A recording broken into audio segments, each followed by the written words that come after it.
Hey, it's week 4 in our series of the book of Acts. This is sort of a difficult week because we're talking about persecution. And sometimes if we're not careful, we fall into this line of thinking that if I obey God, if I come to Christ, if I act good enough, if I try hard enough, then my life is easier, right? That there's this correlation between our Christianity and our success and our comfort. So what we see here is a little bit different. This is actually saying that God allowed persecution to happen in the church so that they would spread out. Something about persecution, something about suffering for their faith actually was a motivation for God's people in the New Testament. They went out of Jerusalem. They took the gospel to places they'd never been before. Well, how did that happen?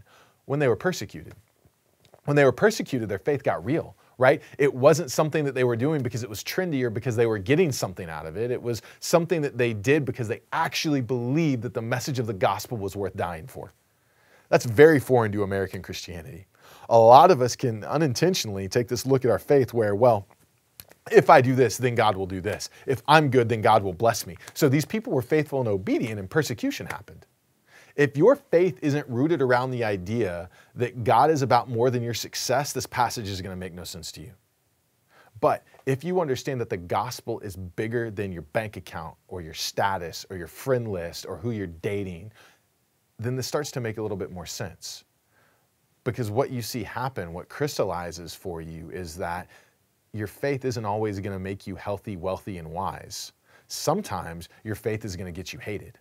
And listen, we live in a culture where the shift is starting to happen. It's a little less trendy and acceptable to be a believer. And unfortunately, what can happen is our first reflex to that is to try to legislate our way back into, we can tell you to be a Christian.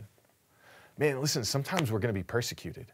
Sometimes we're not going to get the votes that we want to go our way. Here's the good news. Our faith is not dependent on being in the political majority. Our faith isn't dependent on being in power because there's going to be times that we're not. Not only will be there times that we're not in power, sometimes the church grows stronger when that happens.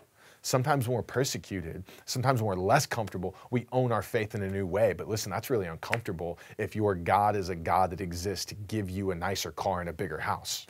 At the end of the day, those things don't matter. At the end of the day, what we see in the book of Acts is persecution actually strengthens the church. You can't kill the gospel. You can pass laws against Christianity, it grows. You can kill us, the gospel is going to spread. You literally cannot stop the word of God because it is bigger than anything that Satan can throw at us, right? And listen, hear me. We are not at war with the people that are persecuting us. We get that wrong sometimes as Christians. We're going to get those people persecuting us. Really? Is that what Jesus did on the cross? You guys remember when Peter cut the guy's ear off that was trying to arrest Jesus? What did he do? Did he high five him? No, he picked the guy's ear up and he said, hey, that's not how we do things. So listen, when we spread the gospel, we've got to remember that we do not spread a gospel that pits us against the people that are persecuting us. Do you know what Peter did and Paul did when people would throw them in jail and persecute them for their faith in Acts?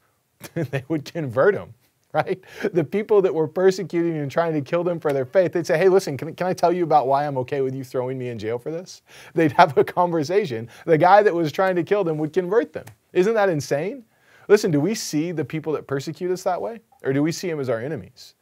Everything about how you see the world changes when you are prepared to embrace persecution for the sake of the gospel.